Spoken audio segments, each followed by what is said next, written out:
Good day, everyone. It's 5:32, and you know what that means, Dave, right? Yeah. Scheduled on time, 5:32. That's the new time of the show, guys. 5:32. It's the Hybrid Live Show. We've got HYROX Dallas. We've got HYROX Hong Kong. We got Dave's new rules and a broomstick shoved right up his ass. But first, I read a post that was so juicy and so informative, and I think is so valuable for our community that I said, you got to come on the show today. So that post was from this guy, Dave Werfel. If you don't know him, you will. He's a frequent commenter on everybody's pages because he gives a damn. Welcome to the show, Dave. Thanks. Great to be here. Thanks for having me. So listen, I want to go. You were a volunteer, and you wrote a very nice long post. I'd like to go point by point, actually, because it's so good. So where is it? Where's the post? It was on Facebook in the HYROX group. Oh, Jesus Christ. Do you have Maybe, it in front of you? maybe Dave should read the post. I got a feeling he's going to be able to access it quicker. Yeah, why don't you read the first paragraph into the first 2 units, and then we'll kind of go from there. Geez, I'm trying to pull it up real quick myself. I don't have it all on there, but yeah, let me pull it up real quick. Needless to say, it was worse than I thought, I guess. I know we've got some kids in there. I know we don't have CrossFit level 1 judges, but there was a lot of they just stuck us there and didn't even tell us what to do kind of stuff. And that was the most disappointing. So yeah. Did you find it? Can we just read it? Just read it so we don't miss anything good. Sure. So I just wanted to put I tried to put mostly facts out there just about my experience and not get into just speculation. So I said, I volunteered for a 4-hour shift. The way it happened was I got an email the day before. I was already in Dallas. I was competing in men's pro at 7 p.m. Got an email the day before that said they needed help volunteering. And so I was like, what are we going to do all day? I was there with my girlfriend. She was competing at 8:15 at night. So we were like, what are we going to do all day? Got this email. And I was like, we both know the standards. We want to be part of a solution to help HYROX as best we can. And so we volunteered. They opened up a special shift that they had already closed so that we could do it a little earlier. So I volunteered for 4 hours from 10:30 to 2:30. Some people were saying they're required to have 8-hour shifts, which was not the case at all. So there were 4 and 5-hour shifts available. So it wasn't 8 hours or nothing. They weren't turning people away. I will say that the first point I made was that volunteering as an athlete for 4 hours during the day, especially if you're at wall balls like I was, is most likely going to impact your race later in the day. So I know DEKA is doing athlete judges at DEKA Worlds, which I think is great. And it's a lot easier to judge DEKA than it is HYROX. So that's okay. Wait a minute. So that's my first point I want to get right into. So is that because it cut into your workout time, your pre-race jog and poop time? No, the main that's a great question. And the main reason is lunch and a big meal. So it is on me also. I'm not blaming. What is this system before, Dave? On your feet the whole time. Oh, okay. Got it. Time on your feet. You're highly engaged mentally to be able to count all those reps for a whole bunch of athletes. There was enough volunteers barely, but at times there were also people that started and got 30 or 40 wall balls in with no judge when I was there too. So we were right from one athlete to the next for 4 hours straight, and that's mentally exhausting. But it also pushed my ability to have a full meal and a lunch until later. And I could have just continued to have small nutrition, and I could have done that on my own. I decided not to. So I had a lunch at 3:30 instead of 1 o'clock when I would have normally. So all of that just to say that to expect that a lot of athletes are going to want to do that if they really care about performing well, racing later in a day, I just think is misguided. Okay. All right. Point number 2. I'm glad I asked, by the way, because now that makes sense to me. Yeah. Because I know. But anyway, go ahead. It's point number 2. Point 2 is that we were assigned a station. We really didn't have much choice. They said they took about 20 of us out there at a time. They had runners that would come to the registration table, and we'd wait there for about 15 minutes till they had a runner come get us. Then they took us out, and they basically just told us, we're going to go to wall balls first. We're going to replace all of the judges from the previous session until they're replaced, and then we'll move on from there. And so we could have gotten wall balls. We could have gotten wherever they went from there in terms of what we were going to judge. But I thought that it might have been good if they asked us, like, who has experience, who's a racer, who's an athlete, who's done a HYROX before. So there's a group of how many of you? There were about 20 to 25 of us, I think, in this group. And so it was like, hey, glad you're here. There was no, who's an athlete? Who would like to do wall brawls? Is anybody more comfortable at this than that? None of that. None of that. Okay. But when we got out there, Kayla, my girlfriend, and I, we snuck our way up to the front because we wanted to be in that wall ball group because we wanted to judge wall balls because that's one of the more important judging stations and more valuable to have actual athletes there versus just random people that don't understand the movement. So we were able to get a wall ball slot, but we saw plenty of kids that I'm pretty sure were under 16 that were teenagers that didn't look like they had any idea what was going on. We were told very briefly out on the floor right next to the wall ball station before they walked us out there, but it was so loud because we were right in front of a speaker right by the DJ, and they basically just told us we're looking for them to squat below parallel, and men have to hit this target, women have to hit that target. They did say something, but that was pretty much it. And I'm Did sure anybody go, what's parallel? There were no questions asked. Probably half of the group didn't hear it because there was too many of us to get close enough to the one person explaining it. So there was a lot of that. And there were clearly judges that had no idea what was allowed and wasn't allowed. I'm gonna stop you right there because there's a lot of good comments coming in, and I kind of feel like, do you even need to go any further? I have to say, I know it's bad, and I know that there's kids sometimes, but that's like a simple SOP of first thing you do, ask who has experience. Like, this is a simple fix. This is not like, oh man, wow, we're really putting them through it to our standards are so high. It's like they're treating it like like all companies that don't give a shit about it. What do you need? A body. Cool. Go there. Yeah. And which is the lowest level of giving a shit. And that's why it's so painful. Yeah. And one small additional point on that is that when we heard on the loudspeaker that Women's Pro was coming in, because they were coming in towards the latter end of our shift, I wanted to judge those people because I saw the judging that was happening around me. Some of it was good, other of it was not good. And I didn't want it to just be chance that some of the Women's Pro who are competing for tens of thousands of dollars, if they can get into Elite 15 in a major in the championship, I didn't want them to get stuck with, even if one of them gets stuck with an awful judge or whatever, then it could cost somebody tens of thousands of dollars down the road, So I was trying to talk to people and say, hey, what's the process here? Can we move up and go over to that lane if that's where you're sending all the Women's Pro so that we can judge them so they don't just get stuck with some random kid up there that doesn't know what's going on? And they just kind of brushed me off and was like, oh, we're just going every other and just putting people as they come in.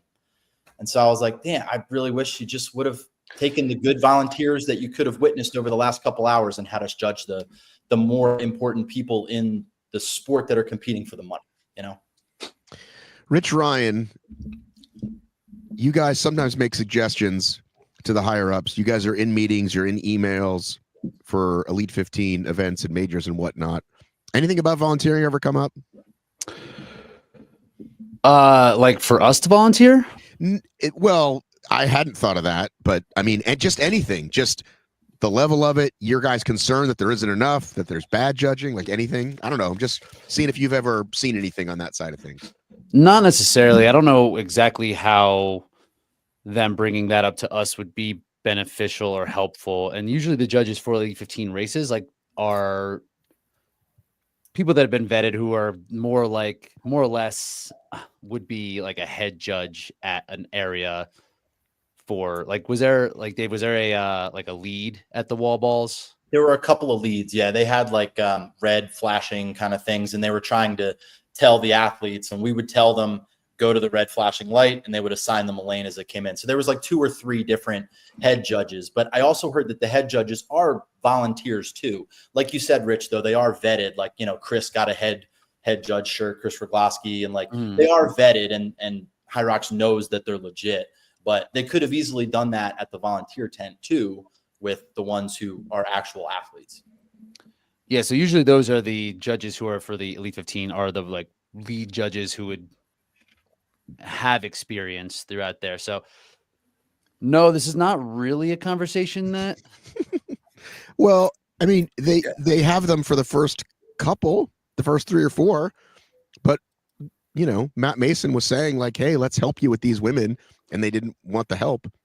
So I would agree with Rich where them bringing it up to the Elite 15 people, other than asking them their experience with the judging they had, would be about the only thing that I would ask the Elite 15, rather than, if they wanted to weigh in with an idea, sure.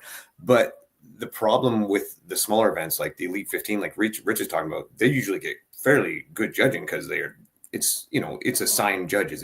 They only pick 15. And we know when they're coming. It's the one wave. The problem. Right. I meant the pro, just any pro races. When the first that is, again, we know that they're not all put in the first wave. They can be scattered throughout.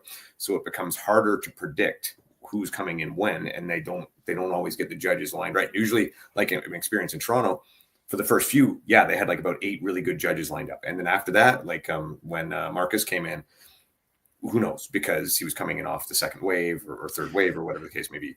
So.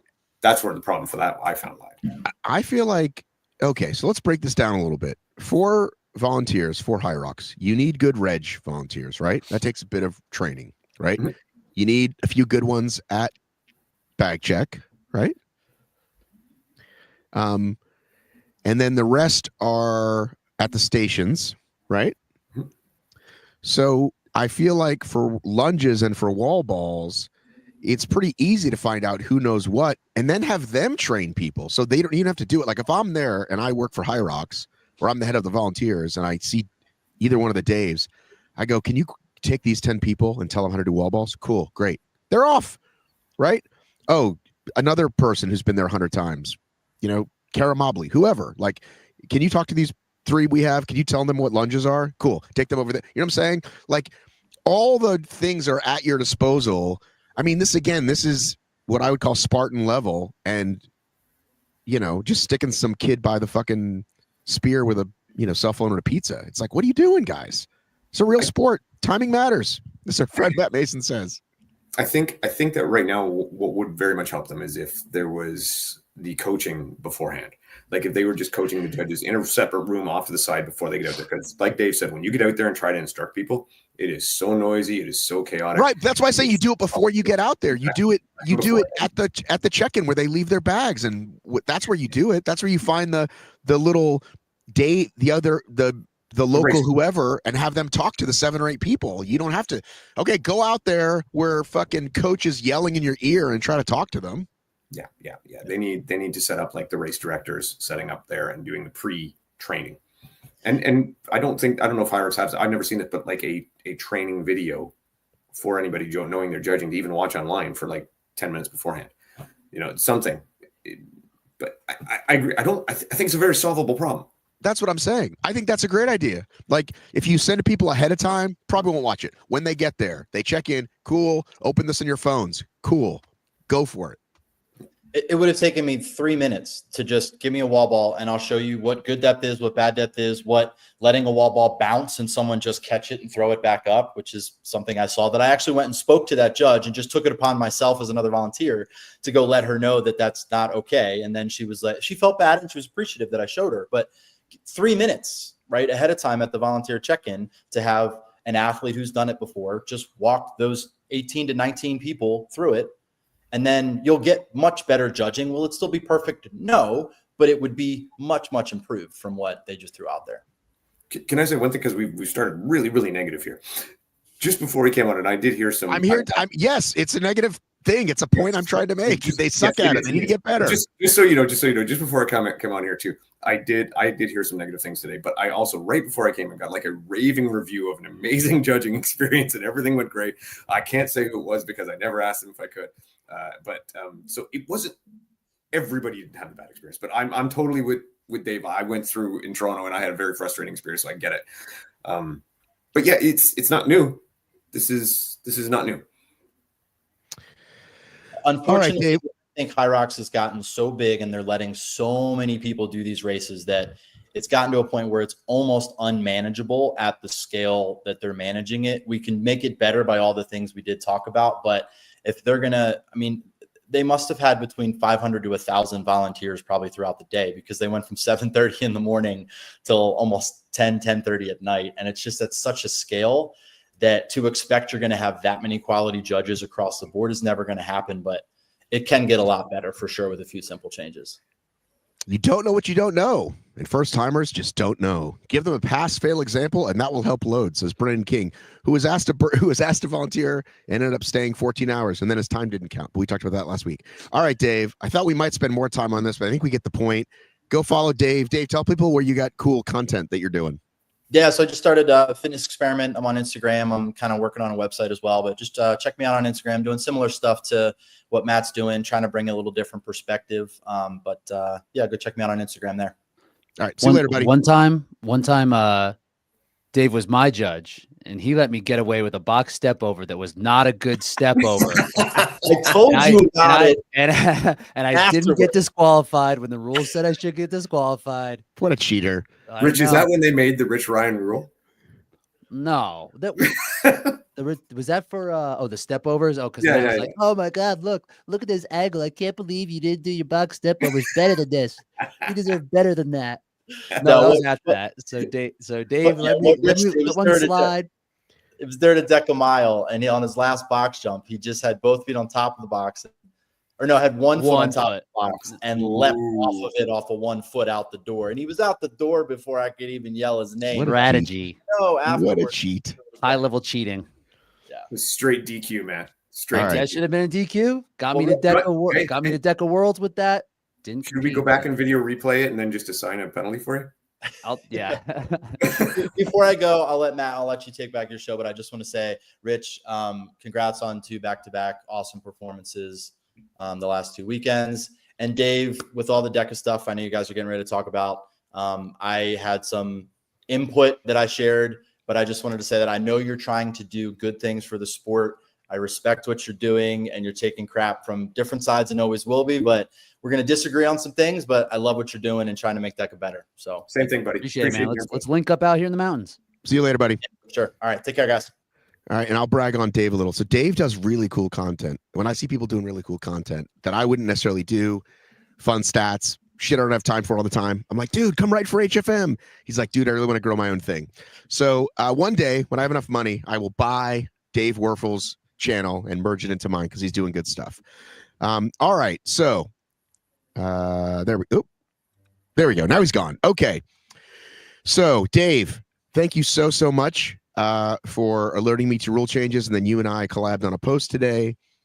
And why don't you explain what the rule was, why there needed to be a change? I guess from maybe speak for Yancey, and then add, because I know they actually had you help, but can you separate yourself to kind of explain the difference?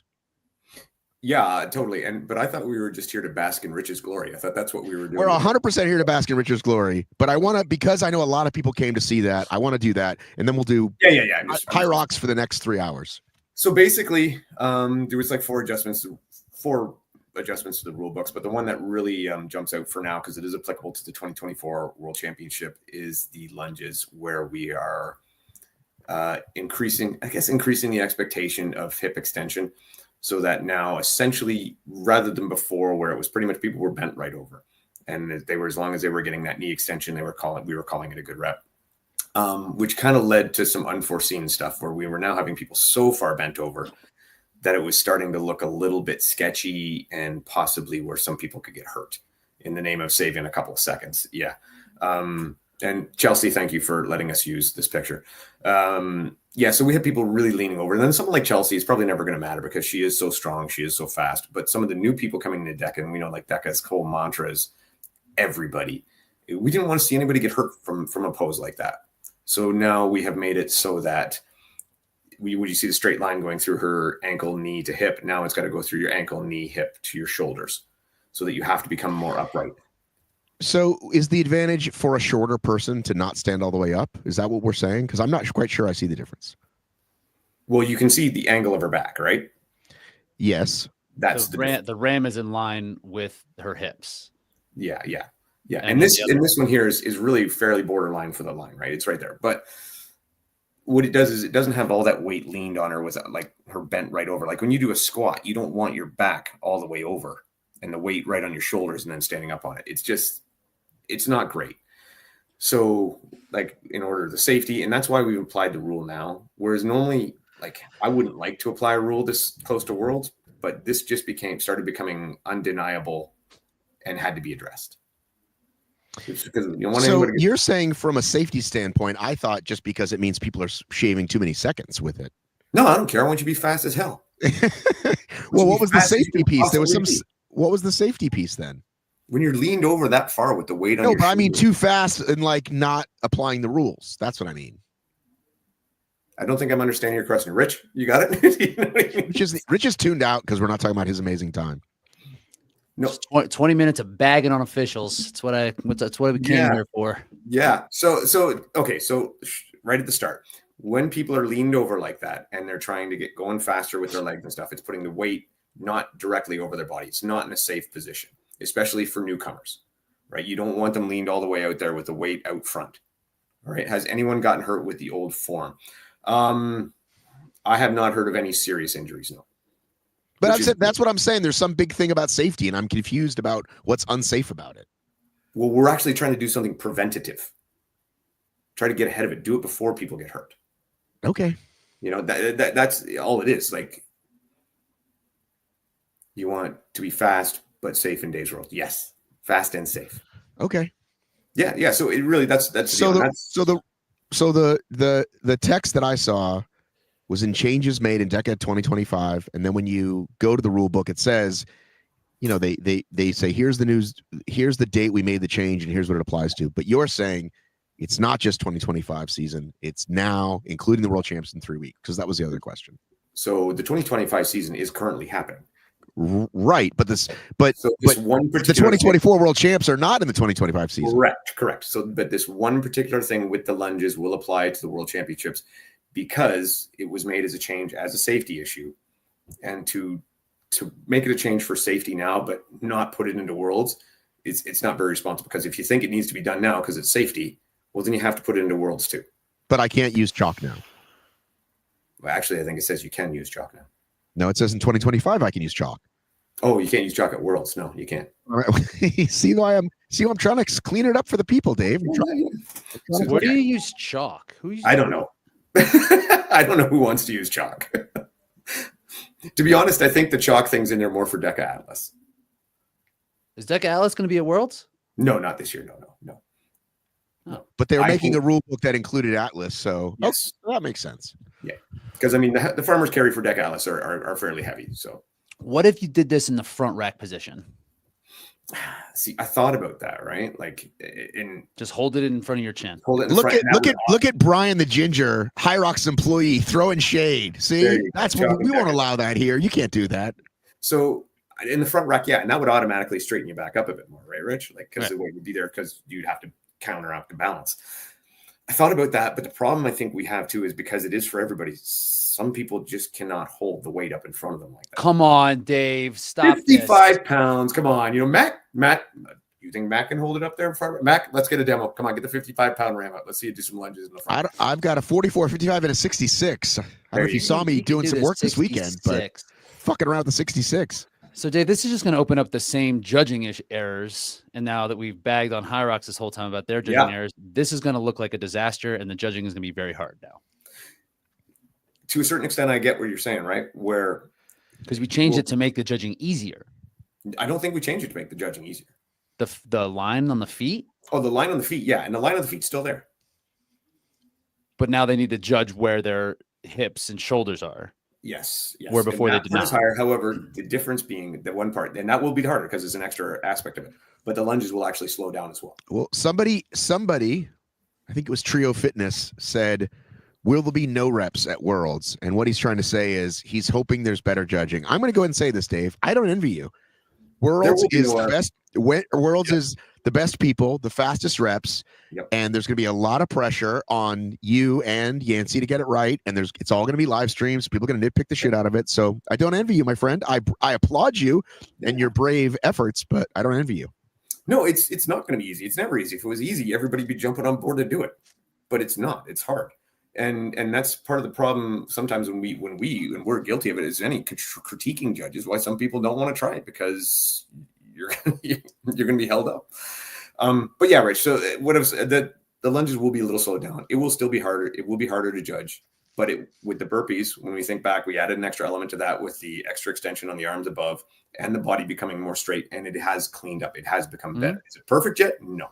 Hope is the lunges will follow the same suit. This was the standard when it began, correct? They changed it to this, and now it's changing it back more or less? The wording in the beginning said stand tall, right? Said knees at extension, standing tall. But it was very vague. So nobody could define what standing tall was. So then people just started taking a little bit more until we were into that full bent over position. Kayla has thoughts. Kayla says, thank you. This does not make the judging easier. No, and that was not the goal, to make the judging easier. Well, I definitely see how forcing people to do it over their head, which should have been the rule since day one, we definitely saw people get better, because it's really hard to, like, you've got to do that. People will start to cheat and try to find a line. Yep. And I do see how this sort of making people stand up more, I do see how, I didn't know people were bending over. Again, I didn't know that was a thing. So I think just making the rule brings the attention to the people that were riding the line. So I think it'll probably fix most of it. I hope it does. Yeah, and I mean, like I said, it's not going to be perfect. It's still going to be a lot of work. It's going to be hard to get the affiliates all in line, to everybody on the same page. And hopefully Worlds will demonstrate how to do it properly. I'm sure there'll be some reps that slip through the cracks, but we'll be as on it as I can and go through it. But it is, I think, though, and like I say, there's definitely concerns, but I think most of the concerns I heard was that it wasn't far enough, that we should go all the way to full lockout. And that's a legitimate suggestion. It really is. And who knows, maybe one day down the road we get there. But at this time, it didn't seem like the place to go right off the bat. And it's the same. We didn't go to full lockout with the burpees, right? It's not there, and it's working. And so hopefully we'll work as well with the lunges. And if it doesn't, then we have to retool. We have to retool, right? It's constantly evolving, constantly trying to make it better. If we're stagnant, that means we're not learning and we're not getting any better. All right. And DEKA and Spartan, they don't care about changing stuff at the World Championships. They'll just do stuff like that. Matt, what was was it West Virginia one year where they're like, hey, bucket allowed on the shoulder now, and people went crazy. People are like, are you kidding me? We can run with the bucket on our shoulder. And the tank last year. Burpees are back because Joe went to Croatia, saw this amazing, beautiful event, saw this 100-meter people and Joe's takeaway was, why aren't burpees here? And so now you got burpees back. Yes, burpees are back. Let's go. That's the Spartan of it all. He didn't know where they were going. What if they made the broad jump burpee from the obstacle you failed to the next one? I like that. But will the judges be? Well, how far can their hands be from their feet then? In that, well, I'm not asking. You know what? When everybody in a penalty. When all this rich burpee stuff, I forgot he was the original DEKA box cheater as well. You clearly cheat in every sport, Rich. The box step overs was from a bad angle, and you weren't even fucking there. I wasn't there. No, you were still asking if DEKA was dumb at that time. I still am asking if DEKA. We are all asking if DEKA is dumb. What's his name? Just said it. Ginger just said that. I forgot that Rich was been cutting corners since day one. What a corner cutter. He actually told me you need the content, my guy. So I do need the content. And we're going to be putting out there. I got to provide it for you because this is what we're talking about. You know what Rich told me? You know what Rich whispered to me? He goes, Matt, Bubbles actually comes up with all the cheats, and then I copy That's Bubbles. True. He's not the cheats. I don't call him the cheats. No, you did. You did. Both Rich and Kevin are really good at finding that line. And that line where it's where you're I follow what he does. It's where you're able to push the speed as much as possible. And if it's a competitive advantage, yeah. If it's on the edge, but it was at that time, it was still kind of. Speaking of lines, Dave, why didn't you just use a broomstick? It's straight.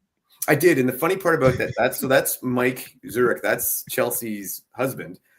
And originally in a video she sent me of her doing those lunges, he walks behind with a broomstick and holds it behind her to show that she's in a straight line. So it was just a joke, but Mike's a great guy. So we're moving on. We talked about what the hell did we talk about? We talked about volunteer issues. We talked about new rules. Now we're getting to the good stuff. We had 2 amazing events this past weekend, one in Dallas, one in Hong Kong. I feel like, Rich, you already talked about Hong Kong, right? You already did a whole breakdown on Hong Kong, didn't you? I'd be happy to talk about it again. Okay, great. Let's still start with Dallas because it's more fresh for all of us because nobody's talked about Dallas yet. So Rich did a race. He needs 2 times because one of them's dropping off. I guess the question is, I talked to you right after you crushed it in Chicago. Everything felt right. Everything going your way. Great course, et cetera, et cetera. Did you feel any different in Dallas? Forget just the times ends up being slower and the course is slower. Did you feel any different? Did it bother you that he was ahead of you? Were you just staying like, I'm just doing my thing? He being Dylan. First of all, did it feel different? People were very nice to me, way nicer to me yeah, than they've ever been before. People are generally nice, but they were good to be the king. They were really, really nice. So that was great. So that felt different for sure. Pays to be a winner. The buildup wasn't the same for me. The pressure was off, so my approach was different mentally. Physically tried to be the same. It was great that there was some heavy hitters at the starting line. So I knew it was going to be a race if I really wanted to engage in something, but I didn't go into it with the goal of like, I need to smash this thing. So from that perspective, it was fun. It felt a lot different that way. Right. But don't you still want to quote unquote get up for it? I wanted to get up for like a big effort. That was what I just wanted to have like a good, like what would Goggins say? You got to get hard for this one, Rich. Who's going to carry the boats? Didn't feel like I needed to do that. Just went out there and it was just fun. It was like a really cool, fun event. The venue was great. It was a different venue than last year. Same venue, different hall, and they're doing a good job of filling the bigger space. So the pressure's off, but when you're doing your thing, so again, what came up in Chicago was, hey, if I get through this push and I still feel good, then I'm rocking. So did that feeling ever come up for you? Or like I said, how were you in the terms of like, by the time you got to say station 4 that Dylan was ahead by over a minute, did you care? Were people telling you? The intensity wasn't as high as I was trying to harness a little bit of that going to sleds to try to really lock in. And they went well. They went well enough, but they didn't go as well. So no, I didn't really I wasn't like, I need to chase him down. I need to get him. It was more just like, if he comes back, he comes back. I just need to keep going forward, just executing in these spots. So I wouldn't say I necessarily raced him. And then when I sat next to him on the row, he had like 200 meters on me. And I was like, this is like going to be just like 40 seconds or so. I was like, this is going to be a lot to overcome. And then he kept running faster than me and kept doing the stations faster than me. But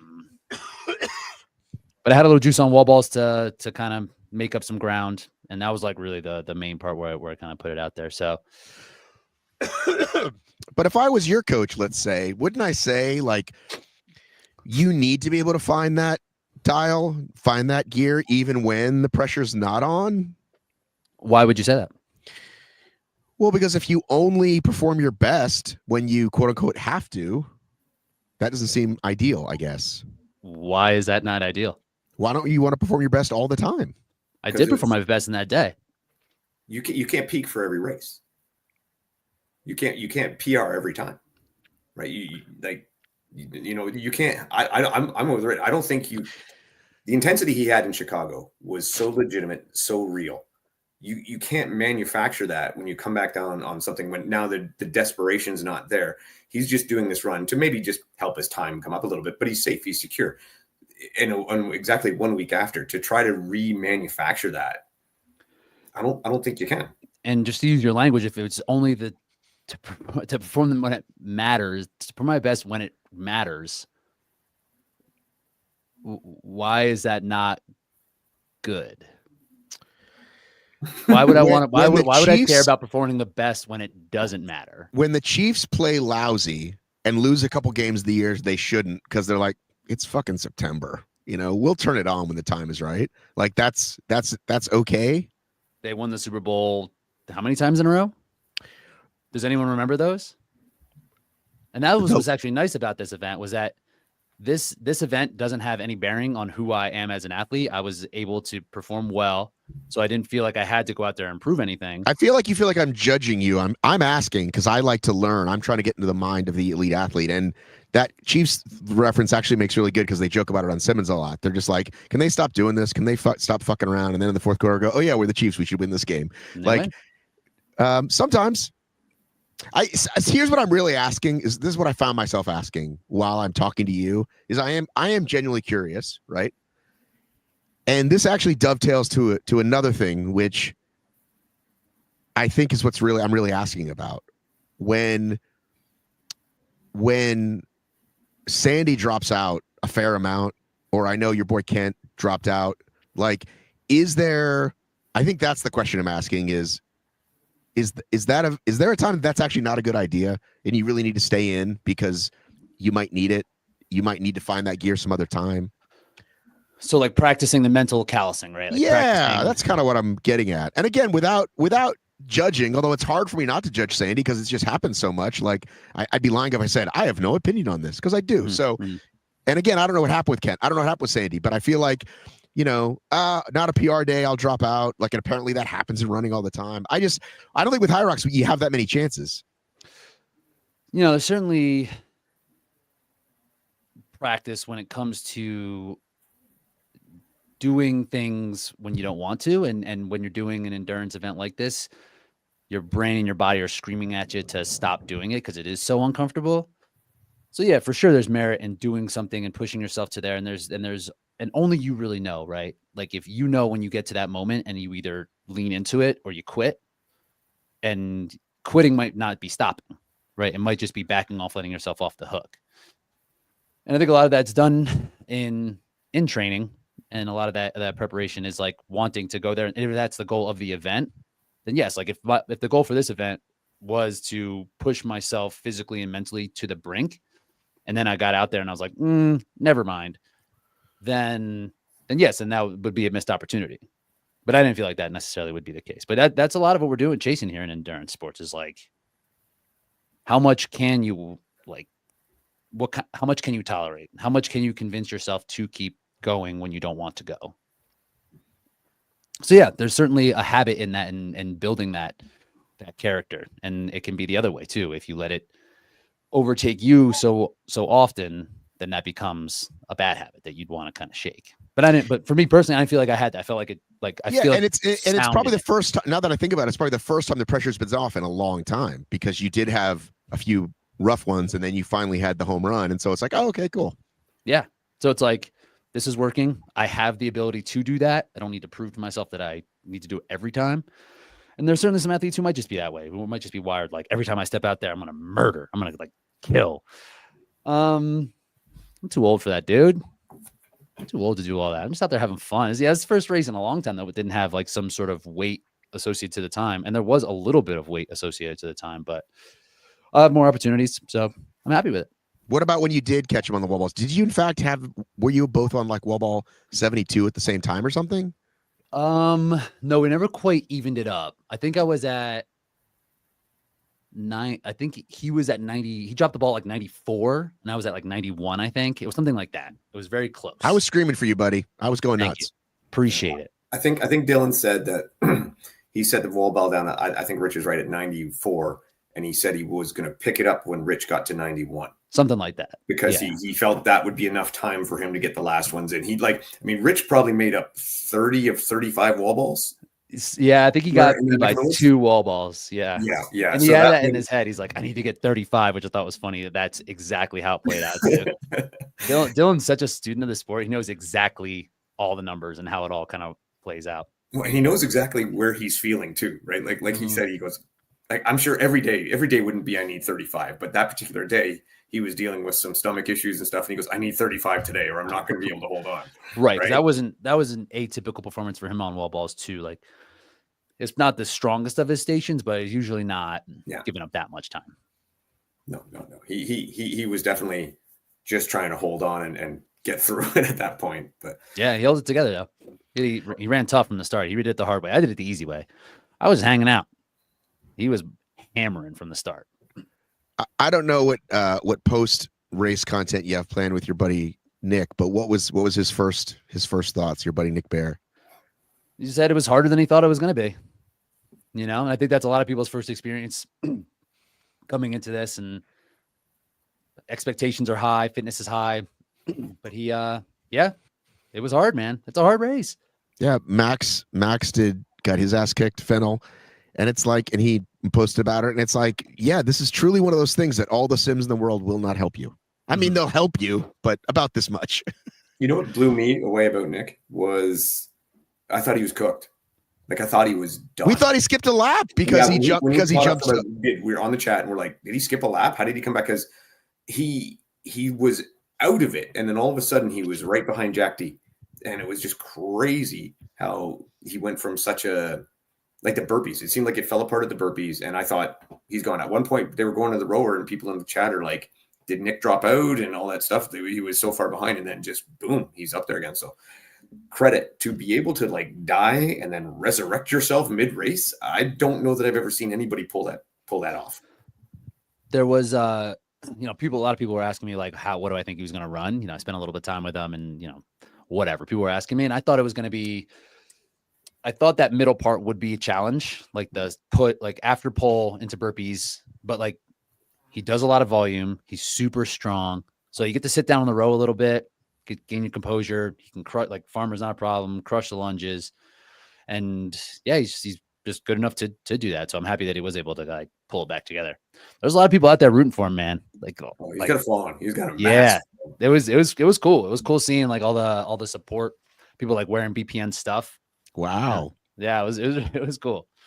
Yeah, because even big CrossFitters, like, he's got fucking 2 million followers or whatever. I mean, it's no joke. No, he's like a legitimate fitness celebrity, like across different platforms for sure. How was the atmosphere there? It was great. I think this was the biggest event that they've had, right? I think Chicago was North America, probably. North America. Not if our statistics are correct, which I think they are.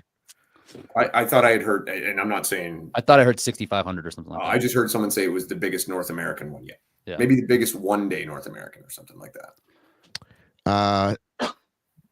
Dallas 5,000, Chicago 4,300. So yeah, it could have been. I forget what New York was. It could have been the biggest one-dayer.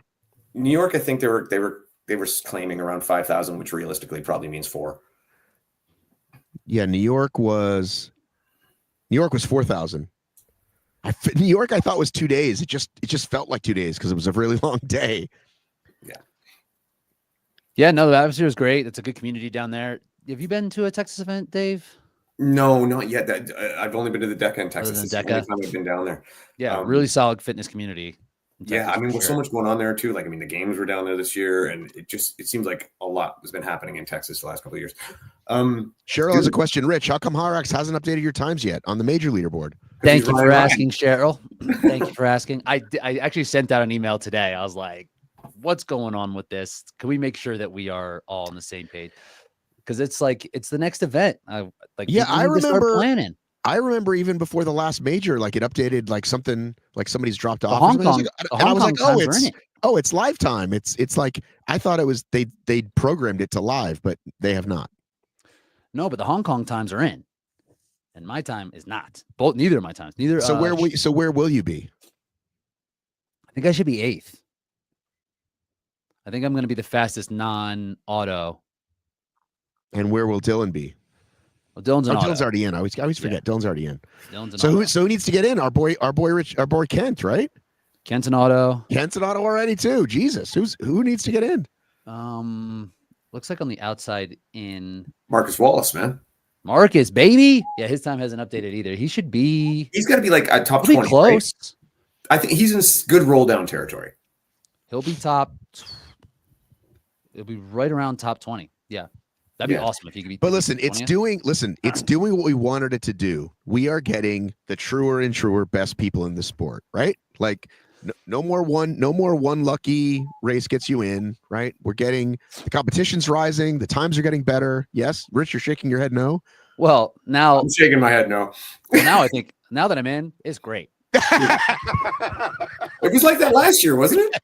Yeah, last year was great. It's The the roll same downs, deal. Same deal. Perfect. auto roll downs, it's amazing. It makes so much Bullshit sense. until Rich is in. Then it's godly. Yeah, It's right? awesome. So what I don't like, the 2 times now, the window's too long, I think. So for example, right, like if I had just run the 1 time from Chicago, there are times on here that from 9 months ago would count more than a time. So if we're talking about like who would be the best assembled for the field in their current fitness, it's too broad right now. So we're seeing athletes show up not ready to compete in the majors, and they're taking spots. What should the window be, Rich Ryan? 6 months. If they're going to keep it, like I don't know, like 3 months. 3 months. 3 months. Why? Why not? You might not be able to race that often. Then you need to be ready in the majors. You need to prove that you're ready to race in a major. And if you can't prove Well, that I live in a deserve to country be where there's 8 races and 6 of them are hundreds of miles from me. I don't think we don't want that, do we? For America? if we had the opportunity, like as long as they stop scheduling the majors before the races happen, like that's just its own issue, right? They're scheduling like postseason implication races like in the preseason, which is strange. But we're giving people a pass because of their previous performance for weight. Yeah, but at this point, by next season, anybody who was a pretender is going to be flushed out, don't you think? I feel like they already are. Like how? What do you mean? Like if you got a low time, and a low time used to be 58 and change, right? Like a year ago, like that's not going to work for you this next season. But if you like, but it has.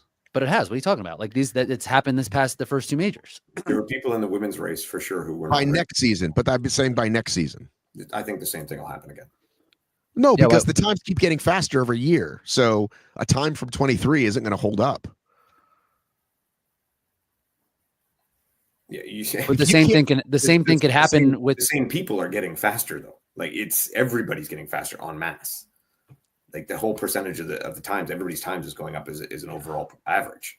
So it just carries. I mean, yeah, I can harp on my way to do this. I've been saying it since day one, and I've never changed my mind. And they're definitely going to keep 2 races. I mean, we know that they're not going to undo that. Then it's just a matter of if they close the window. And that's why I said in the beginning when I first did that, I said in a way it's an improvement, but it's also a step in the wrong direction. What's your stance again, Dave? Let everybody in. It's always been majors, make it open, have your first wave be all the people that have the best times, put them in the first wave. But yeah, anybody can win. It's fair. It's simple. You could put something on it like you need let's say for the men, you need a sub 65 in order to be in it. And then you can be in there, right? Have like a standard. Just a standard, right? Yeah, there you go. And the women, a sub 70. And away you go. And then, yeah, your top 15, you can make the wave 30. Who cares? You can have people come out of the last wave. If you can't pick your top 3 out of 30 people, well, then somebody's done a cool Cinderella story. So I just open it up. And it's simplistic. They're doing it with the doubles this year. It's going to work fine. And it's going to show the ultimate simplicity is like everything. The simple basics are usually the best. So if you do live in America, Atlanta was just announced. Congrats. Yeah, Irish basics are usually the best. So we've got 1, 2, 3, 4, 5, 6, 7 races, and then the world champs. And then if you believe the rumors, New York's got to get announced sometime there in May, right? Yeah. Mm-hmm. Do we think another SoCal in the spring or a NorCal in the spring? What are you hearing, Rich? Typically, right? There's typically 2 Anaheims. So I would imagine last year was in April. Well, get on the stick, HYROX. I know you like to wait because you think it's hurting ticket sales, but it's actually hurting. If you live where I live, right? And you're like, oh, cool. When's HYROX coming? Oh, in 4 months, 5 months, I better get training. You know what I'm saying? Like, obviously, I've known that it's going to be coming, but they got to get on. Oh, Brian the Ginger, you're answering. Okay, we're getting NorCal then, Brian. Am I getting closer? Are we getting NorCal?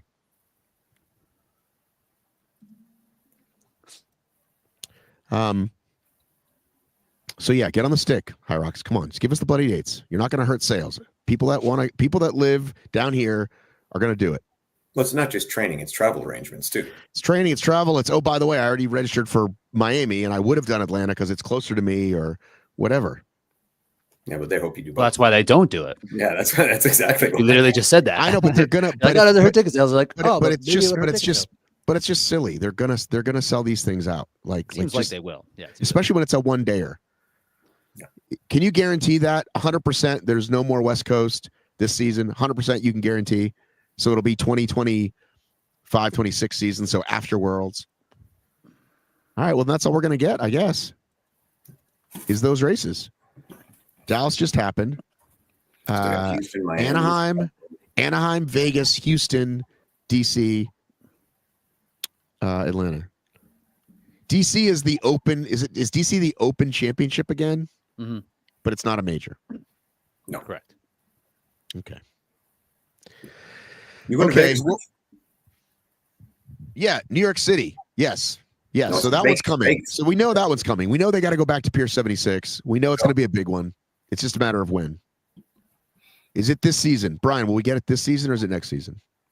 May, he says. Okay, great. So it'll be right before Worlds again. But hey, okay, what's next, Dave? I'll let you pick the next topic. How about that? Because I'm so well, I don't know. I was actually going to ask. I was asking Rick. So Vegas is the next stopping point for sure. Yeah, I mean, as long as they update this freaking board, it should be in Vegas. As long as what? They update the board to let them in.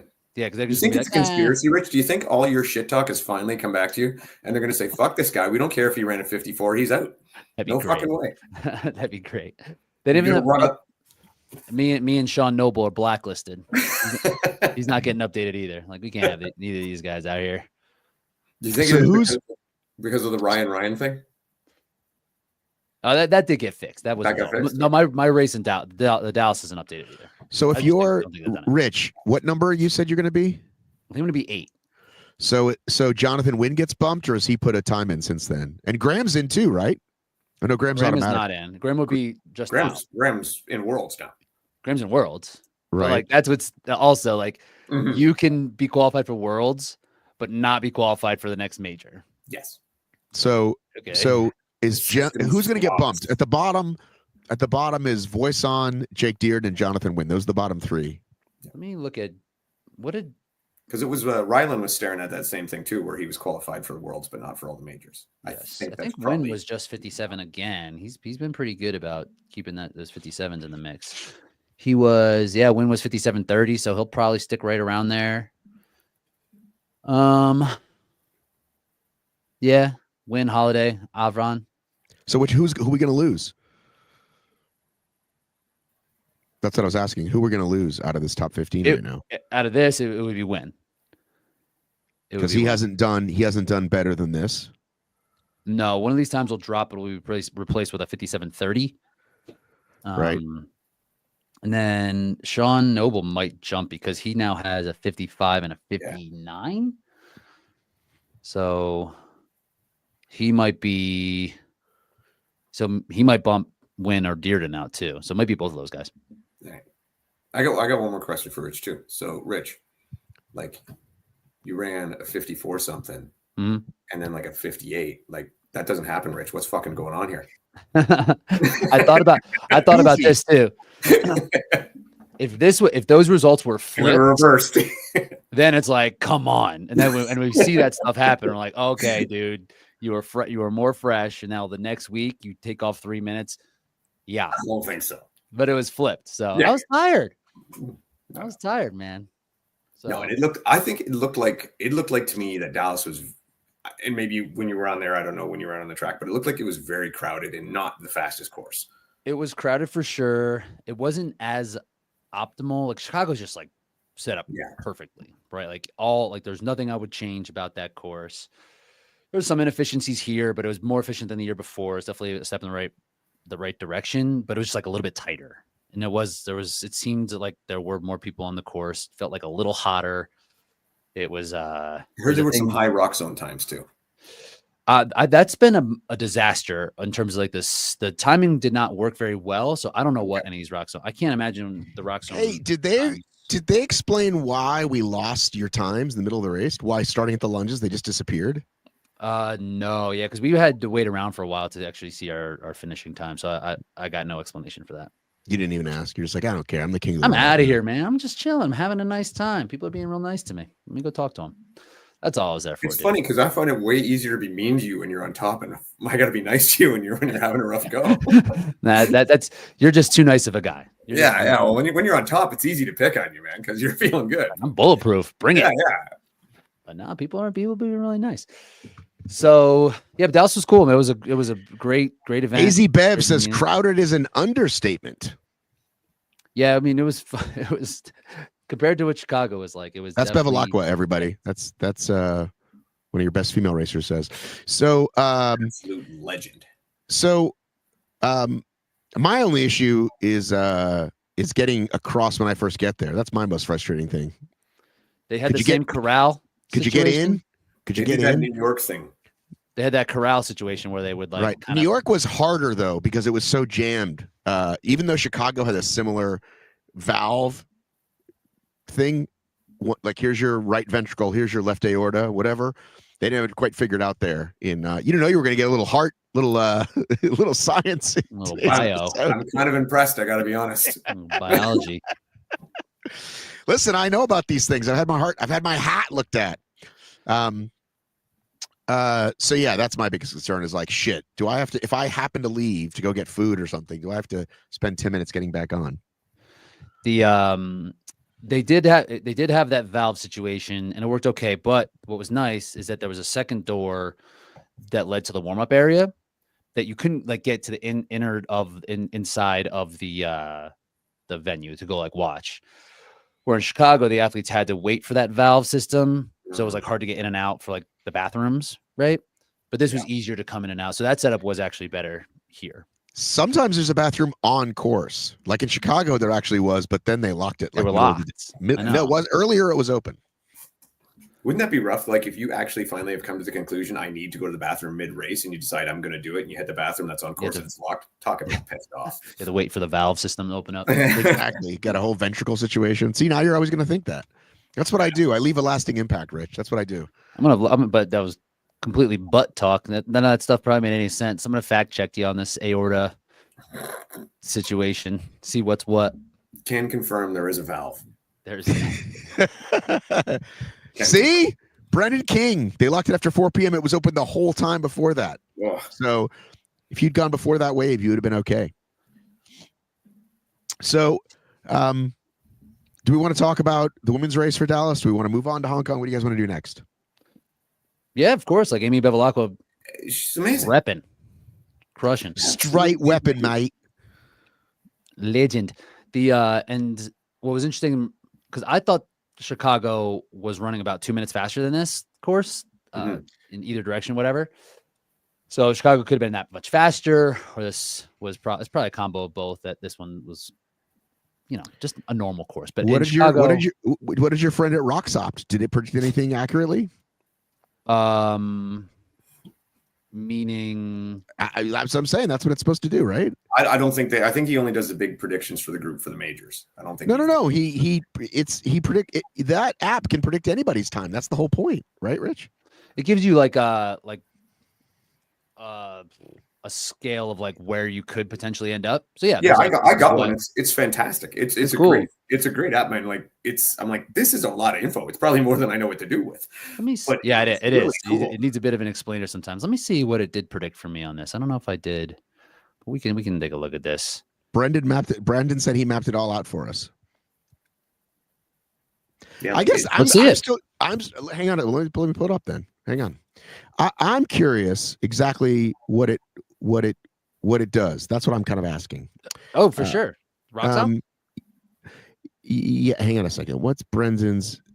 What are you, Brendan? I love the part which gives you the predictor, like your 50% chance going to be about this speed, 25% about this speed, and it goes through the whole thing. And it's like, did you pay for that? Are you on the free VIP plan? Because I'm not on the free VIP plan. I'm going to say I got a demo. A demo. All right. A one-time only demo. Thank you very much. All right. Well, I don't get it. Was very cool. For the men, Tim Vinish had the highest over performance with a 4.8 faster than expected time, while Joff Coach was 8.1% undercut. For the women, Joanna Whitrick took not only the win, but the greatest over expected result of 2.12% faster. Jana Liebenstein came up short of expectations by 7.96. I wouldn't have thought, like, Jana was great, but I wouldn't have thought that she was more than expected because she's just kind of really been there the whole time. Like this steady. Well, that's what happens when you're that fucking good and you throw down even better. Unlike Rich, who's like, I'm just taking it easy. I'm in now. You don't see Joanna doing that shit. Joanna's running those long legs all over the place. She's not like you, Rich. The question, though, is, Rich, how much higher on percentage did you outperform your expectation in Chicago compared to what it had then? Oh, man, I broke the whole model. You would have like, yeah. Off of the expected completely. And you know what? This is one of those times where I'm going to take that chance to say, Rich, I doubted you. I know. I don't think honestly, nobody predicted that time. Honestly, no. And I mean, honestly, I thought 57-30. I thought that would be great. Mid 57s. I thought that would be, you need 2 of those, get yourself back in the fight. I did not see what you did coming. And I watched the whole thing going, holy fuck. Like, just amazing. I think you were not alone in this, Dave. I appreciate No, but I'm going to admit 57-30 would have been nice as well. I thought that would have been great. And that's also expecting that it would be better than I previously had been. But I was off the power rankings last time. Yeah, I'll put you 20. Where are you going to put Rich now, Dave? They're due 20, they're due today. Where are you going to put them? I submitted mine. He gave me $5 American, and that's worth about 25,000 Canadian. So I'm being serious. I know he's right here, but you have to talk about him. Where do you put him? Where would I put him? I'm trying to think where I would put him. I'm honestly gonna say, like, considering the past 2 performances, probably in around that 12-13 mark. I'm sure we're gonna talk about this next week. Dude, what? One good race. Yeah, 2 good races. This is the 6th fastest time ever run, the 4th fastest ever individual. You put me at 12th right now. Only 3 men have run faster than him. JK ran the same time last year, and everyone's like, "Oh, he's the second best." He jumped up to like 3rd. That was not me. I didn't do that. Unbelievable. I'm gonna say I'm gonna have to put JK above Ronco this month. I think. I did that as well. I submitted mine today. Dave, I know. Dave, I got a job, man. Doing jobs. But I'm asking again. I know we're going to talk about this next week when the picks are in. But will you put JK above Ronco? I mean, it's a tough one. I mean, obviously he just beat him, right? So it doesn't sound that tough. What's that? No, I know. Tough, does one win? Does one win? You know, because Ronco beat him how long ago? Yeah, whatever that was, 6 weeks. Whenever the major was 6 weeks ago. So Ronco beat him 6 weeks ago, and then plus on top of that, Ronco had the world championship. Plus, how many more wins before him before that? So now that JK has just jumped that 1 win ahead, does that mean all of a sudden he's better than him? He is the most recent 30 days, and that's what this ranking is. If they race today, it's the most recent 30. Yeah, they race today. Yeah. Anyway, I'm just saying it's not all cut and dry. Number 1 for Rich. There you go. Thank you, Amy. I thought about doing that, just being like, hey, I don't know. Let's put yourself number 1. Dude, I think you should have. But what do you do with Hunter at this point? Yeah, Jesus Christ. He's off. I mean, what do you gone? Come on, Hunter. Seriously. He was going to run Dallas, right? Didn't. He was going to run something else and didn't. Well, he said he put up some sort of prize thing for the doubles in Chicago for like a week, and then decided that wasn't something he wanted to do. So realistically, he's running. This is like the kids have like a "Where's Santa" on Christmas. It's like, where's Hunter? Like, where is he in the? So realistically, though, we say it's a recency bias poll. He's run 1 race since whenever he came 5th. Mm-hmm. Right? So we can't put him any better than 5th. I would definitely not have him better than 5th. No, I have him lower than 5th. But yeah, you can't take him off because it's like, come on. What you want to do is like, if this race was happening today, he's in the parking lot, Rich. Come on, he's in the parking lot. Looks the part, dude. What are we gonna do when Tia's in the parking lot? Here's what are we the gonna do when Tia runs that individual race, Rich? I've given Rich a little bit of flack about the 12 thing, but I can tell you this: I will definitely put Rich above Hunter. All right, nice. Yeah, Matt's dying to get Tia Toomey on this list. Dude. Cannot wait. All right. So, Rich, I had my line for Tia Toomey. What do you think Tia Toomey runs on a fair course? Not like just what would be a reasonable. This is hypothetical, right? Because she's not doing individual. Hypothetical, yeah. Because not yet. She's not doing individual. But she's doing doubles. So hypothetical solo Tia. Fair course. Like Chicago or like Dallas, somewhere in the middle. Somewhere in between those two. Somewhere in the middle. Yeah. Somewhere right out of Jack's butt. 61. See, I had 62-30. I'm going to take the over on both. Yeah. For all the reasons we just said, that no matter what. So I took her runs. Her second race might be 3 minutes better, but the first time you ever do it solo, come on, dude. I took her runs. But she's a different animal. Like this is not. She is a different animal, and I'm still saying over 62-30. That's the line. It might be 62-31, but I'm taking the over. That's all I'm saying.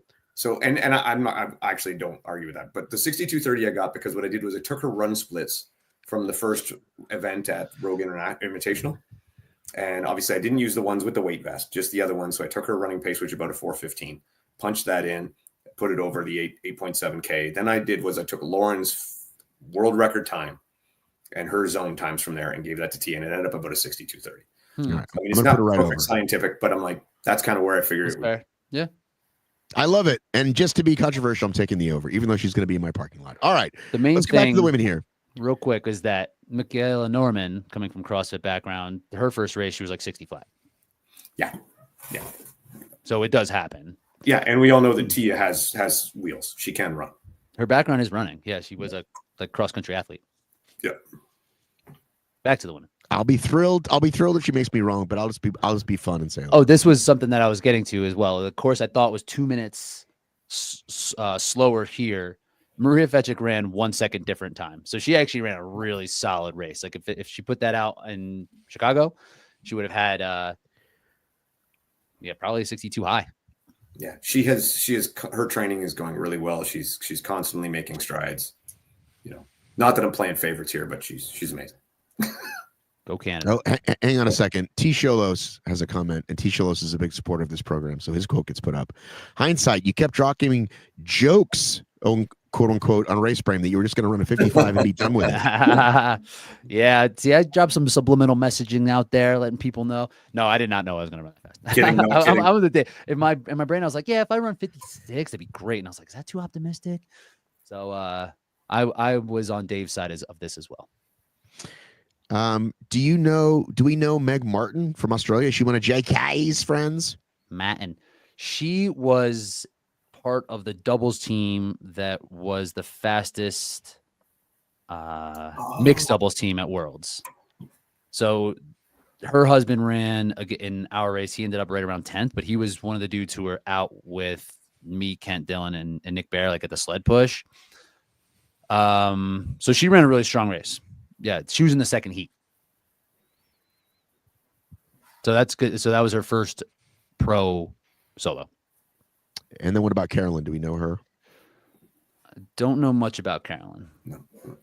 But Hannah Taylor, know her. She's great. So she really performed strong here, about 90-second PR. We got Katie, who runs the same time no matter what course she goes to. Right. Yeah, she will hit that 68.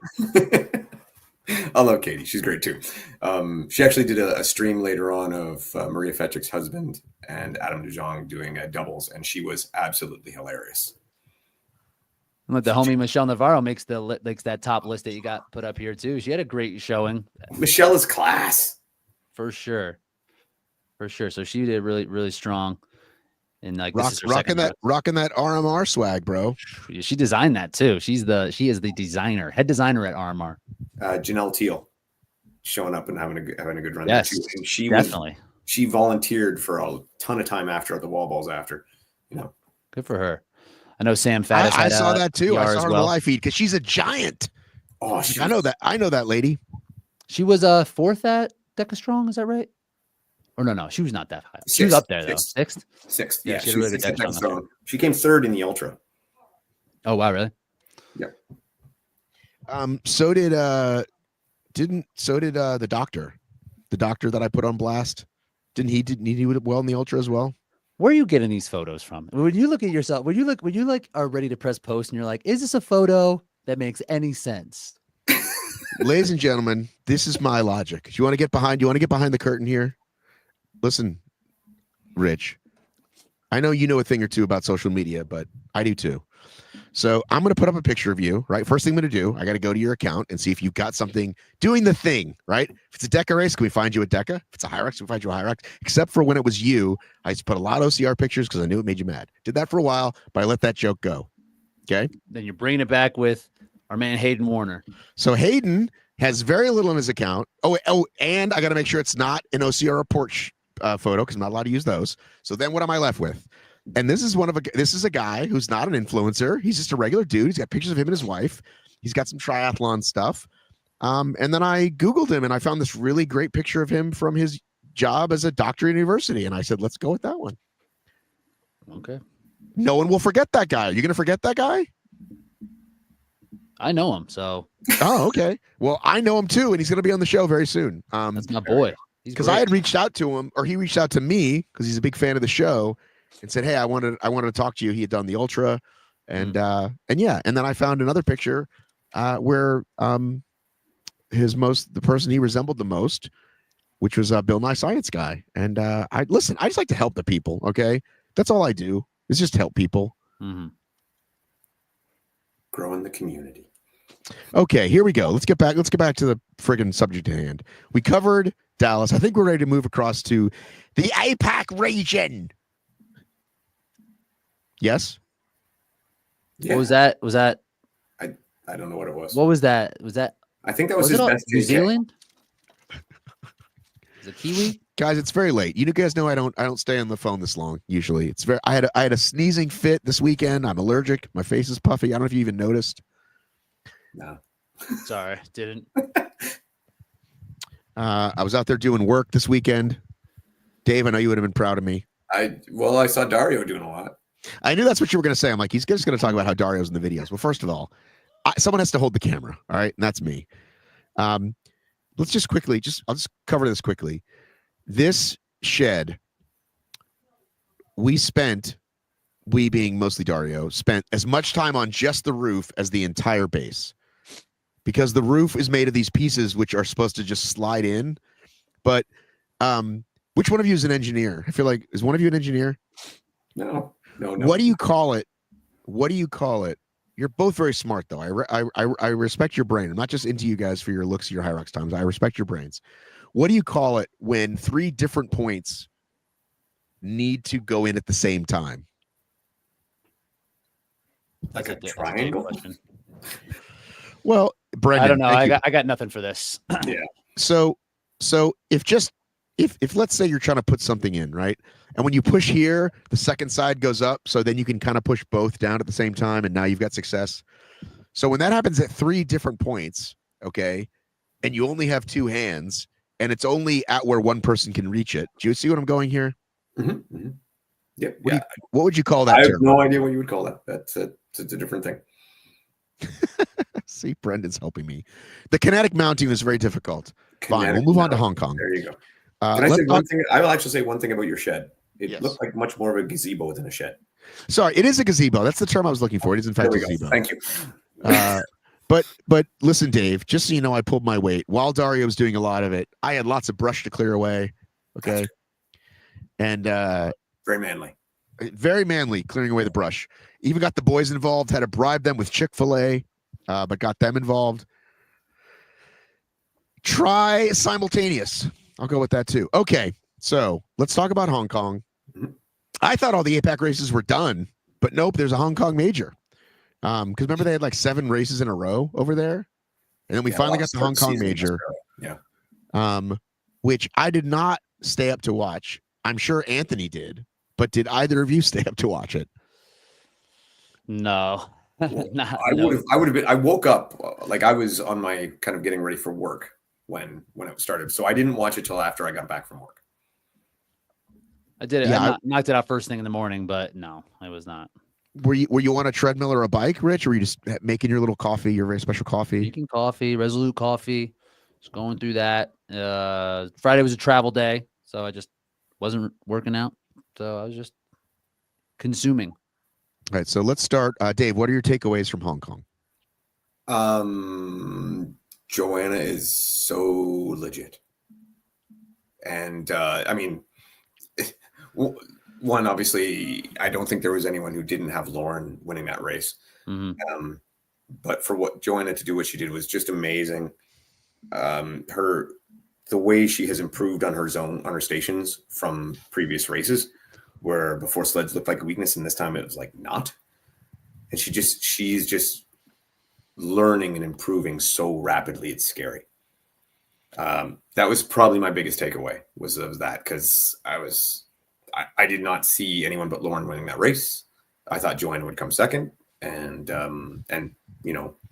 not way behind, but I thought Lauren would do what Lauren does, and she had a good race. And the other thing too was, I mean, you guys probably saw this too, but when Lauren crossed the finish line, and she seemed almost happier Joanna had won than if she had won. That's Lauren for you. And I mean, it's just like, is this person the nicest person in the world? Like, it's unreal. It's unreal watching. But yeah, Joanna, just fantastic. I was blown away and so impressed, and just look forward to watching her more and more races. Yeah, she's really good. She just wasn't backing down, didn't show that there was any moment too big for her in this, and had a really good, strong sled, and just was aggressive, and just, didn't back down from the GOAT, which is something that is, as a young, composed athlete, there's the bright future for sure. Oh yeah, what is she, 22? Nick Riker coming in hot with these comments. Good job, dude. That is a good one, bro.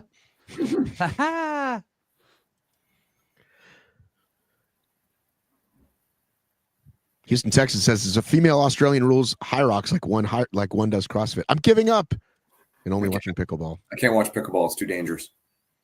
Yeah, we need to get better judges so it's less dangerous. That's right. How about our girl Ida? Ida was great. Yeah. And really she, solid. Like they were saying, right, she's much more focused on it than before. And it showed her strengths again. Yeah, it's great that she'll be at World. She punched her ticket there. She had a couple. I think she raced, I think, at European Championships the year before, where they did like the major thing, and she kind of took a pretty big lump in that one, and she has been persistent and wanting to do this, right? And she's obviously an elite talent, an elite athlete who, when she puts her mind towards something, is going to perform really well. And it's pretty scary as well. We know how good she is at OCR.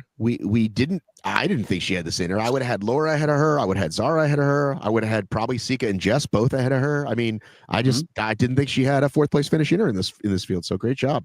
Way to go, Ida. Way to prove me wrong. And yeah, she, like, with this type of performance, she has to be considered a podium threat. I mean, if Meg comes back healthy, Lauren and Joanna, the podium is going to be pretty tough to break into, but if there's someone that's going to be knocking on the door, it could definitely be Ida. Just from what you say there, Rich, how prestigious is fourth place at Worlds now? Right. Like in this women's field, seriously. Yeah, like it's unbelievable. I do have a question for you. So with Joanna excelling so much, with us seeing how Ida does, is it getting to the point now where people are starting to figure out that if you are that quality runner, that you can transition to this much more than people thought originally, where you would come from CrossFit because it needed so much strength? So is like the runner or like a triathlete? Yeah, more like a triathlete. I mean, the pure marathon runners and stuff like that, they're just not going to happen. But yeah, like that triathlete, that's runners like that. So I've talked about this. Maybe, I don't know if I was on Race. I've talked about this maybe just with some buddies, but it seems like that if a high-level runner or high-level triathlon steps on the course for the first time versus a CrossFitter, the CrossFitter is going to beat him. But if they're given a bit more of a runway to prepare, 6, 9, 12 months, this is like Ida, this has been a bit of a journey for her, and like being able to kind of stick it out. If the person who has the big engine is persistent, like Palaio is another perfect example of this, then they will ultimately have a higher ceiling than a CrossFitter, but the floor is also lower than a CrossFitter is kind of what it's shaken out to be. Yeah. I'm just watching, and just from like the way things seem to be moving a little bit differently. And we talked about it before, where back in the day when it started, the sleds were demonized and just Right. some days it was just like, it's not going to move. And now it's like, how fast is it going to move? Exactly. It's like Which- how fast can you push it and still run? Yeah, Not- which to me opens it up to the not pure runners, but more to the runners than it was before. I mean, ultimately, it's an 8K race, right? Yeah. It's at a certain point, unless they were going to continue to scale it up, how CrossFit has, right? They scale the strength pieces up. If HYROX chose to do that as the competition got stronger, like maybe that could still be the case. But yeah, I mean, it's a running race, and Dude, how about? I mean, I think just looking at this, it doesn't tell the whole story, right? Not the whole story, but if you look at, let's say, I don't know, for example, Michaela and Viola. If you look at Viola's first 10 races, first, second, right? Mhm. And Norman, obviously, Michaela was like original, and like they're finishing 11th and 14th. I mean, I'm just saying, like that's where the sport is coming. It is, but at the same time, we know that I'm not knocking them. I'm just saying, No, like that's how good the sport's getting. But we know that Michaela has gone through a lot of health stuff, right? So she's not where she was in the beginning. And Viola, from my understanding, this was almost like Rich was saying, where she's in this race because of her time. But this is why the system where the system shows its flaws. Like these people are not prepared to race at this level. They have the ability to be there, but Friday they weren't. Yeah, at this particular moment, they're not trained and prepped and ready at their peak for a race like Right. this. I was just saying you would never imagine that those two would be that far down. That's all. Because they were people that were always at the top, and that's how good the sport's getting. Yeah, same with Linda Meyer as well. Totally. Yeah, Linda Meyer has been on the podium. So is Viola. Viola's been on multiple podiums at Worlds. Well, let's be honest, Viola crossed the line second last year at Worlds. Right. If not for a 3-second penalty and a wall ball penalty, she would have been second place. For sure. So I'm just saying, I wouldn't be surprised to see those same, especially Viola and Linda, back up in that top 5 come World time. Yes, I would agree. I would agree with that for sure. All right, we ready to talk about the dudes? Let's talk about the dudes. So while you're bringing it up, and it was shared by RoxOpt before Hong Kong, I did pick JK to win on this live stream. No, you didn't. Video evidence, man. Evidence. I'm not even gonna check video evidence, and then we did a podcast and we made our picks. Yeah. We all said Ronco and JK. We all said Ronco. No, you did say JK. Yeah, I did. What was the basis? Because everybody else said Alex. Genius. No, honestly, yeah, dude, it was a coin flip. It was a coin flip. I knew JK was going really good, and it really, realistically, had these guys not picked Alex first and I was last, I probably would have picked Alex. So it's a very, very weak brag, but I'm sticking with it. Nice, dude. I still picked the right lotto number. That's all that matters. You still did. That's right.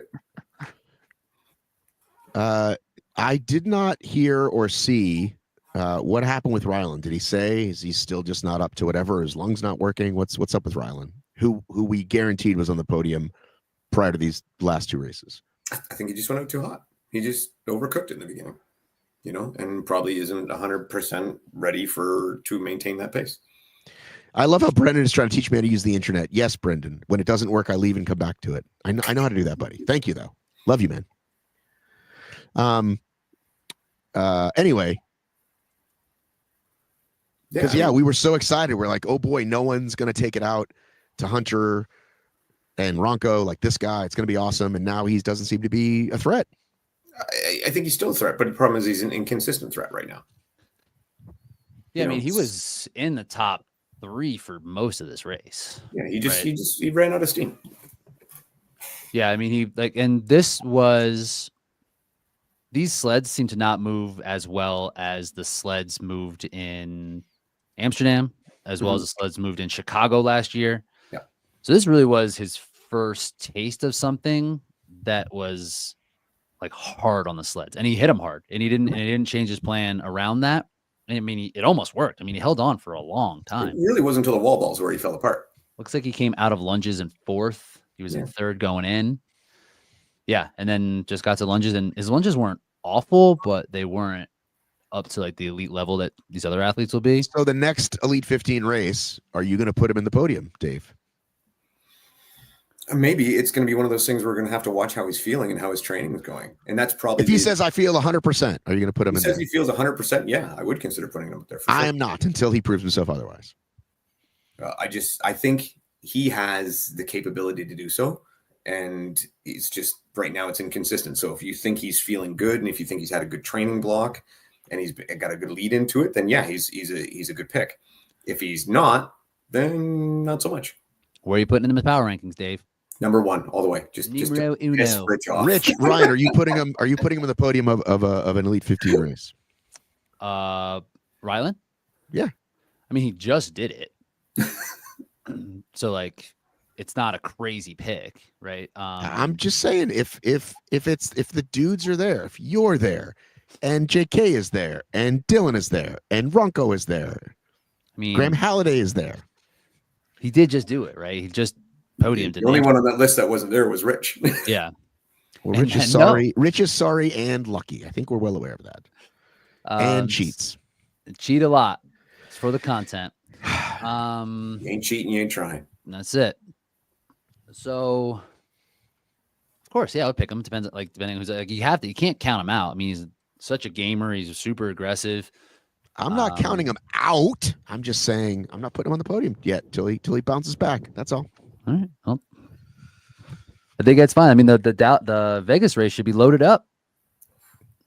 Question, Rich. Home race Christian, Rich, through your secret network of elite athletes, is the Elite 15 race happening on Thursday? I need to know what I need to travel for HYROX. I don't know. I would assume Friday. Yeah, because it's not a 3-day event. Like, there's no other races on Friday, is there? Normally, it's a 2-dayer, though, right? Yeah, Saturday, Sunday. So I would think it would be Friday. I think so. All right. Because that was in Amsterdam, it was Thursday because it was a 3-day event, right? Correct. And then and then when do you guys usually race? Like, can I get there Friday day, or do I have to get there? Do I have to fly there? That's what I think I was trying to ask. They don't race in the morning, right? They never do that. It's like women at 12, men at 3 at the earliest. 5:30 or something like that, wasn't it? Yeah, like the earliest I've raced in Elite 15. Well, Chicago was actually during the day last year, but I think since then the earliest I've raced is like 8 p.m. Yeah, but this one won't have all the other people out before, right? It'll probably they can just set it. They can just say, "Hey, I'm trying to think what kind of local time did they race in Amsterdam?" And I thought it was around 5:30 p.m. But I don't know. Maybe like women at 3, men at 5. I can get on the first plane Friday morning. I don't have to fly there Thursday. That's what I'm kind of trying to plan for. I'm going in Thursday. Oh well, Dave's going Thursday. I'm going Thursday. I'll do whatever Dave does. Got to go on Thursday. Are you racing? Just doubles with my wife. Nice. Heck yeah. Would that be a Sunday then? The mixed doubles? Yeah, Sunday. Cool. Yeah. That's gonna be fun. I'm gonna go see a show, I think. Hybrid Engine. His wife's in the Elite 15. January 31st. There you go. That's a Friday. You're 100% positive. You're 100% positive. Hybrid Engine. If you're 100% positive, I will. Oh, and Friday, is it Friday afternoon? I'm still not flying on Thursday. The Super Bowl is the next weekend in New Orleans. Are you going to that? Anybody on this call going to that? Maybe if the birds are in it, baby.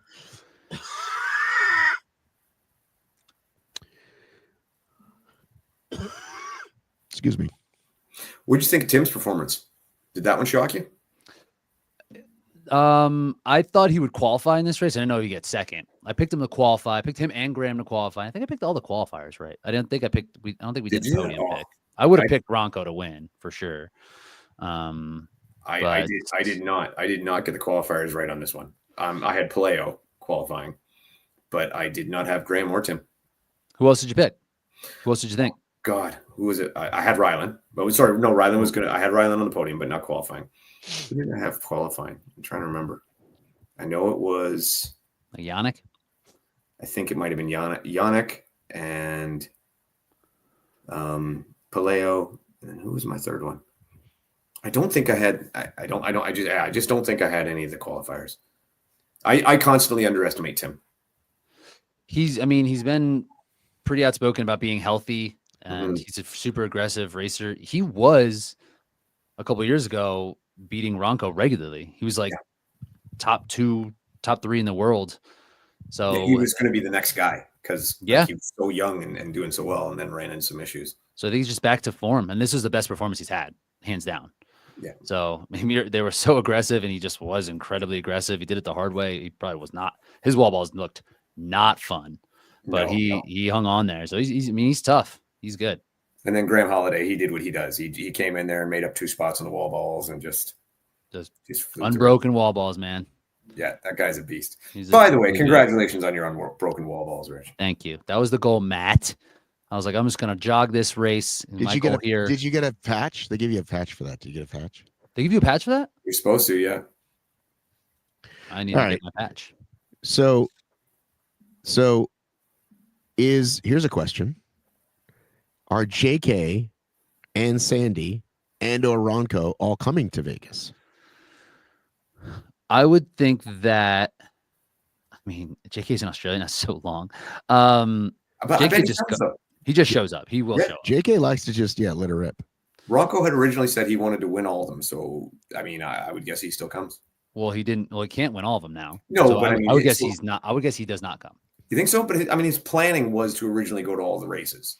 Yeah, all he said was, "Hey, the sweep is off the table, but I'm still excited." I think he's going to come. And I mean, you got to think for sponsors and stuff like that. Hunter Hunter has to, right? Or he has to save it for Glasgow, or he just is like, I'm going to go do this. I'm going to push it out even further. He can't skip Vegas, dude. It's an hour from him on a plane. He's got. I would think it would be foolish to skip Vegas. I mean, he was literally in Amsterdam. He was there when the race was happening. But maybe he was doing what you said though, Rich, right? You wanted people who weren't ready to do it not to take the spot, and he didn't take That's true. That's true. That's what you're asking for. Maybe he'll do the same thing. I mean, I would imagine he would have to do it, but I say he races. So looking at this list, you would put Rylan on the podium based on with those 7 dudes right there. We're not even counting Rich. Sorry ass Rich. Just those 7 dudes. You're going to put Rylan on the podium? I said I would consider it. I'm not. Rylan in full health, I absolutely would consider it. Tell me someone on that list. Of course you should consider it. Yeah, well, that's what you asked. So, like Rylan in full health, is there anyone on that he cannot beat? I said, are you going to predict him? I am not predicting him to beat those people. Yeah, I mean, I don't think he could. I mean, he has not beaten no JK or Ronco or Hunter. So, like, it would. I would not pick him to be on the podium. That's all I was saying. Worth considering, but worth considering. I mean, yeah. But I would, and here you go. I would pick him before I pick Sandbach. Yeah, that's fair. Come on, Sandy. What are you doing, buddy? He's doing what he constantly does. I know. Not good. Not good. So he will probably come, right? I mean, because he would only have one other shot. Well, what's going to happen, right? Like, so say got the LCQ too, right? Yeah. Yes. Yeah. Let's just qualifier. You could definitely do that. But like, what could end up happening here? There's 5 people who have spots already, and there'll be 8 after. Wait, how's there only 5? There should be 6, right? There's 6. There's 6. There should be 6. I was looking at 6 qualified. So yeah, like if every one of those people goes to this race, you can get 7th and qualify. But like one of them is going to be Hunter. Mm-hmm. You know, one of them could be Kent. One of them's going to be Dylan. Like there's some heavy hitters that have not qualified for this yet. Yeah, I would be stunned to not see all 3 of those guys there. Yes.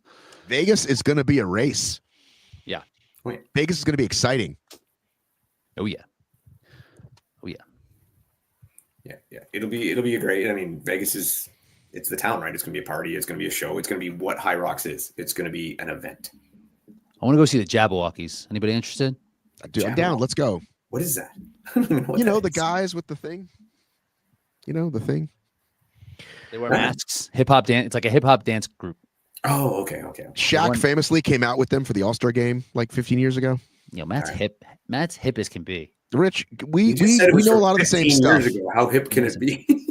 They still got a show in Vegas. Well, you don't know it, Dave. Celine Dion has a show in Vegas. She's not exactly hip. Have you seen Dave? Have you seen the Blue Men? Do they come to wherever the hell you live? They have, and no, I have not gone to see them. Okay. All right, gentlemen. I think it's time to wrap it up. I'm running out of steam. All right. Sounds good.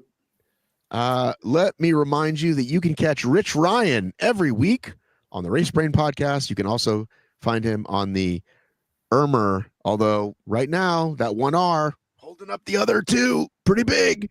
The R show. And you can follow Ugly Dave every week. Who's your guest this week, Dave? I hate saying it before we record, but I'm going to take the chance. We have Dylan Scott. Let's go. The hybrid raccoon who pulls sleds so hard the weights come off. You got one more thing I think you should mention, Matt. Okay. We should shout out Heather White for her incredible streaming abilities. And because of her, we were able to see Rich and Dylan battle out at the wall. Congratulations to her. Heather was back out on the course for the first time in a while. Yes. Let's back out there. I said, let's get her over 1,000 followers. She was only about 2 short, but we did it. We got her there.